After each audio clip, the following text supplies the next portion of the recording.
Good morning, student. We are doing 12th class history.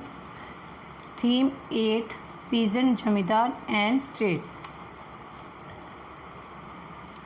Today we will read 1.2 Peasants and their land. किसान और उनकी ज़मीनें. 1.1 में हमने लुकिंग फॉर सोर्सेज मतलब सोर्सेज पढ़े थे. स्रोत कौन कौन से थे जिनके द्वारा हमें किसानों और ज़मींदारों के बारे में पता चला. मतलब मुग़ल काल के जो स्रोत थे जैसे आयनी अकबरी के बारे में हमने पढ़ा. इसमें किसानों के बारे में और उनकी ज़मीनों के बारे में लिखा था. Now the term which Indo Persian source of Mughal period most frequently use to denote a peasant was a रैत और मुजारियन. जो मुग़ल काल के मुग़ल पीरियड के जो इंडो पर्शियन भारतीय और फारसी स्रोत थे वो किसानों के लिए क्या वर्ड यूज़ करते थे? रैत एंड मुजारियन. In addition we also encounter the term किसान और असामी. और हम किसान और असामी वर्ड भी पीजेंट्स के लिए यूज़ करते हैं. Source of the 17th century refer to two kinds of peasant, खुद काश्ता एंड पाही काश्ता. कहते जो 17th सेंचुरी के स्रोत थे वो दो तरह के किसानों के बारे में बताते हैं. पहला कौन सा था? खुद काश्ता एंड पाही काश्ता. द फॉर्मर जो पहले वाला है खुद काश्ता वर resident of the village in which they held their land. जो खुद काश्ता थे वो उसी विलेज में रहते थे जहाँ पर उनकी ज़मीनें होती थी. The latter were non resident cultivator who belong to some other village. जो दूसरे थे पाही काश्ता वो वहाँ नहीं रहते थे जहाँ पर उनकी ज़मीनें थी. मतलब वो दूसरे विलेज से गांव से संबंध रखते थे. नॉन रेजिडेंट होते थे. उनका अपना जिस गांव में वो खेती करने के लिए रहते वहाँ पे उनका कोई अपना रेजिडेंट नहीं होता था, रहने की जगह उनकी नहीं होती थी. बट कल्टिवेटेड लैंड एल्सवेयर, लेकिन वो कहीं और फसलें उगाने के लिए जाते थे. और on A contractual base. Contractual मतलब ठेके के बेस पर, ठेके के आधार पर वो दूसरे गांवों में खेती करने के लिए जाते थे. पीपल बिकम पाही काश्ता आइदर आउट ऑफ चॉइस. जो पाही काश्ता थे दूसरों की ज़मीनों पर खेती करते थे वो अपनी या तो अपनी चॉइस के अकॉर्डिंग बनते थे, मतलब अपनी मर्जी से ही वो पाही काश्ता बन जाते थे. फॉर एग्जांपल वो क्यों बनते थे? For example when the term of revenue in distance village were more. अगर रेवेन्यू दूसरे विलेजेस में, दूर के विलेज में ज़्यादा मिलती थी, उन्हें कर ज़्यादा मिलता था.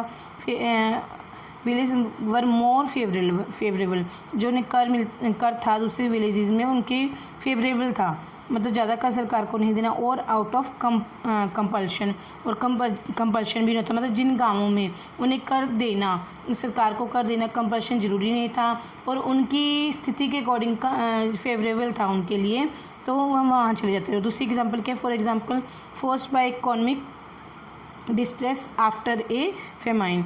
और या फिर कोई महामारी फैल जाती है, कोई भूखमरी वगैरह फैल जाती है तो वो अपनी जगह छोड़ के दूसरी जगह चले जाते थे. मतलब पाही काश्ता बन जाते, दूसरों की ज़मीनों पर खेती करते थे. Seldom did the average peasants of north India possesses more than a pair of bullocks and 2 ploughs. कहते seldom did the average peasant of north India. North India जो भारत था, उत्तरी भारत था, वहाँ पे किसानों के पास शायद ही कभी पेयर ऑफ बुलक्स और 2 प्लाव होते थे. मोस्ट प्रोसेसेस इवन लेस, और कईयों के पास तो इससे भी कम होते थे. In Gujarat peasant possessing about 6 एकड़ of land were considered to be affluent. Affluent कहते हैं समृद्ध, अमीर, मतलब जिसके पास सब कुछ होता था. कहते गुजरात में अगर किसी इंसान के पास 6 एकड़ ज़मीन होती तो वह एफ्लुएंट माना जाता, समृद्ध माना जाता था. और in Bengal on the other hand 5 acre was the upper limit of an average peasant farm. इधर बंगाल में एवरेज लिमिट क्या थी? 5 एकड़ ज़मीन होनी ज़रूरी थी किसान के पास. 10 एकड़ वुड मेक 1 रिच असामी. और जिसके पास 10 एकड़ होती तो वो अमीर किसान बन जाता था. असामी क्या था? किसान के लिए हम वर्ड यूज़ करते थे, अमीर किसान बन जाता था. Cultivation was based on the principle of individual ownership. कहते जो खेती बाड़ी थी वो मतलब व्यक्तिगत तौर पर ही होती थी. व्यक्तिगत मतलब अपने आप ही व्यक्ति निर्धारित करता था कितनी उसने खेती करनी है.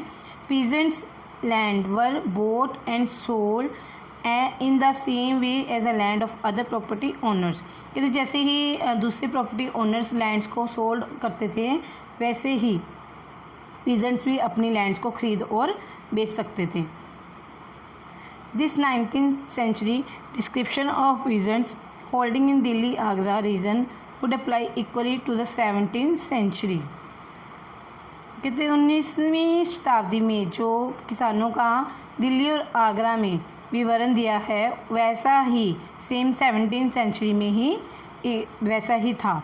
द कल्टिवेटिंग पीजेंट्स मतलब जो असम में जो कल्टिवेटिंग पीजेंट जो फसलें उगाने वाले खेतीहर किसान थे, who plough up the field जो खेतों में हल चलाते थे, mark the limit of each field अपनी हर एक खेत की उन्होंने लिमिट मार्क की हुई थी। फॉर द आइडेंटिफिकेशन पहचान करने के लिए कौन सा खेत किसका है कौन सा खेत किसका है इसके लिए उन्होंने मार्क किया हुआ था। And demarcation with border of raised earth, और डिमार्केशन जैसे कि या तो जो खेतों की साइडों की जगह होती थी उसको थोड़ा रेज ऊपर ऊंचा कर देते थे और ब्रिक्स लगा देते थे। And thorn so that 1000 of such fields may be counted in a village, और या तो ब्रिक्स लगाते थे या ज़मीन को थोड़ी साइडों से ऊंची कर देते थे, एजिज जो होती थी उसकी बॉर्डर जो होता था वो ऊंचा कर देते थे, या फिर थॉर्न्स वगैरह लगाते थे जिससे क्या गाँवों में हज़ारों जो खेत होते हैं उनकी काउंटिंग बड़ी आसानी से की जा सकती थी। Okay student, it's enough for today, have a nice day.